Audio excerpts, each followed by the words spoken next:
పురాధీశం విష్ణుం నారాయణం హరిం వాసుదేవం జగన్నాథం కృష్ణం వందే జగద్గురుం.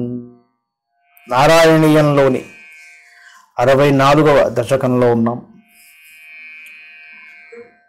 గోవిందాభిషేకము, గోపాలకుల పరమపద దర్శనం, గోవర్ధనోద్ధరణ తరువాత జరిగిన ఘట్టం.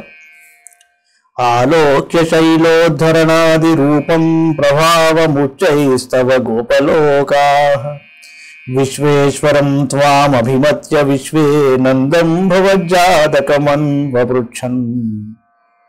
స్వామి, గోవర్ధన పర్వతమును ఎత్తుట మొదలైన లోకోత్తర కర్మలచే నీ గొప్పతనమును గుర్తించిన గోపాలకులు అందరూ నిన్ను జగన్నాథునిగా భావించారు. అందువలన వారు నందుని దగ్గరకు పోయి నీ జాతకం గురించి అడిగారు. గర్గోదితో నిర్గదితో నిజాయ వర్గాయ తాతేన తవ ప్రభావః. గర్గోదితో నిర్గదితో నిజాయ వర్గాయ తాతేన తవ ప్రభావః. పూర్వాధికస్త్వయి అనురాగ ఏషా మైధిష్టతావద్ బహుమానభారః. గోపాల, నందుడు తన వారికందరకు గర్గ మహర్షి పేర్కొన్న నీ ప్రభావమునంతయు వివరించాడు. అందువలన వారికి నీ యందు ప్రేమ ఇంకనూ ఇనువడించెను. అప్పటి నుండి వారు నిన్ను అధికంగా గౌరవించడం ప్రారంభించారు.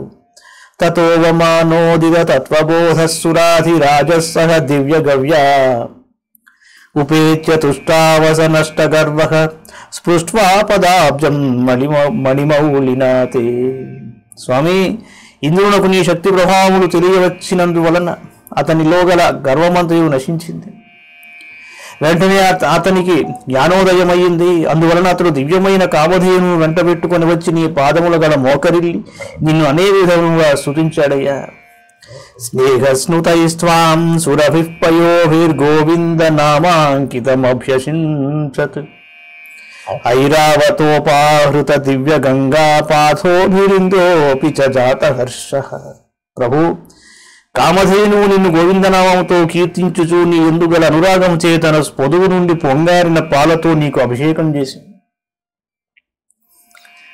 అంతటి ఇంద్రుడును హర్షోల్లాసముతో ఐరావతము ద్వారా ఆకాశగంగా జలములను తెప్పించి వాడితో నిన్ను అభిషిక్తుని గావించాడు. ఈ ఆకాశగంగా మనకు కనిపిస్తుంది అక్కడ గోవర్ధన పర్వతం దగ్గర. జగత్రయేషే త్వయి గోకులేశే తథాభిషిక్తే సతి గోపవాటః నాకేపి వైకుంఠపదేప్యలభ్యాం శ్రియం ప్రపేదే భవతః ప్రభావాత్. త్రిలోకనాథుడైన నీవు గోకులాధిపతివిగా అభిషిక్తుడవుగుటతో నీ అనుగ్రహము వలన ఆ బృందావనము స్వర్గలోకం కంటెను వైకుంఠము కంటెను మించి శోభా విలసితమైనది. కదాచిదంతర్యమునం ప్రభాతే స్నాయం పితా వారుణ పూరుషేణ నీతస్తమానేతు మగాః పురీం త్వం తాం వారుణీం కారణమత్యరూపః. స్వామి, ఒకనాడు నీ తండ్రి పొరపాటున ప్రాతకాలమునకు ముందే అసుర సంచార వేళ యందు స్నానము చేయుటకే యమునా నదికి వెళ్ళాడు. అప్పుడు వరుణుని సేవకుడొకడు నీ తండ్రిని వరుణలోకమునకు తీసుకుని పోయాడు. భూభారమును నశింపజేయుటకై మానవ రూపమును ధరించిన నీవు నీ తండ్రిని వెనుకకు తీసుకొని వచ్చుటకై ఆ లోకానికి వెళ్ళావు. ససంభ్రమం తేన జలాధిపేన ప్రపూజితస్త్వం ప్రతిగృహ్యతాతం ఉపాగతస్తక్షణమాత్మగేహం పితావదత్తచ్చరితం నిజేభ్యః.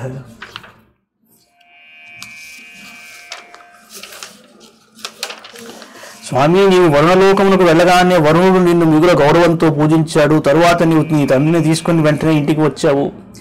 నీ తండ్రి తన బంధువులు మొదలైన వారికి అందరికీ నీ ప్రభావమును జరిగిన వృత్తాంతమును పూర్తిగా వివరించావు. హరిం వినిశ్చిత్య భవంతమేతాన్ భవత్పదాలోకనబద్ధ తృష్ణాన్ నిరీక్ష్య విష్ణో పరమం పదం తద్దురాపమన్యై స్వమదీదృశస్తాన్. విష్ణు, నీవు సాక్షాత్తుగా శ్రీమన్నారాయణుడవే అని వారిలో గట్టి నమ్మకం ఏర్పడింది. అంతటా నీ పరమ పదమును దర్శింపవలనని కాంక్ష వారిలో అధికమైనది.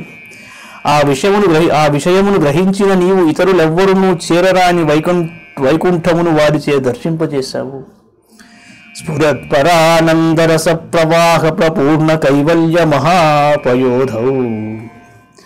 స్ఫురత్పరానందరస ప్రవాహ ప్రపూర్ణ కైవల్య మహాపయోధౌ చిరం నిమగ్నాః ఖలు గోపసంగాస్త్వయైవ భూమన్ పునరుద్ధృతాస్తే. పరమాత్మ, అప్పుడు గోపాలకులందరూ పరమానంద రసమనే మహాప్రవాహము గల మోక్ష సముద్రమున చాలా కాలం ఓలలాడారు. తరువాత నీవే వారిని తిరిగి యథాస్థితికి చేర్చావు.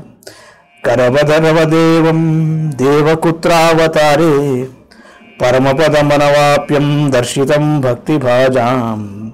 కరవదరవదేవం దేవకుత్రావతారే పరపదమనవాప్యం దర్శితం భక్తిభాజాం. తదిహ పశుపరూపీ త్వం హి సాక్షాత్ పరాత్మా పవనపుర నివాసిన్ పాహి మామయేభ్యః. దేవా, నీ భక్తులే గోపాలకులకు నీ పరమపదము అరచేతిలో ఉన్న రేగుపండు వలె చూపించావు. అది సామాన్యులైన వారికి ఎవరికి నీ పొందరానిది. నీవు ఏ ఇతర అవతారమందును ఇట్టి దర్శనానందమును ఎవరికి అనుగ్రహింపలేదు. బృందావనమున గోపాల రూపమునున్న నీవు సాక్షాత్ పరమాత్మవు. అట్టి పవనపురవాస, నీవు నా రోగములను తొలగించి నన్ను కాపాడుము. మంగళం భగవాన్ విష్ణు, మంగళం గరుడధ్వజ, మంగళం పుండరీకాక్షో, మంగళాయతనో హరి. సర్వం శ్రీకృష్ణార్పణమస్తు.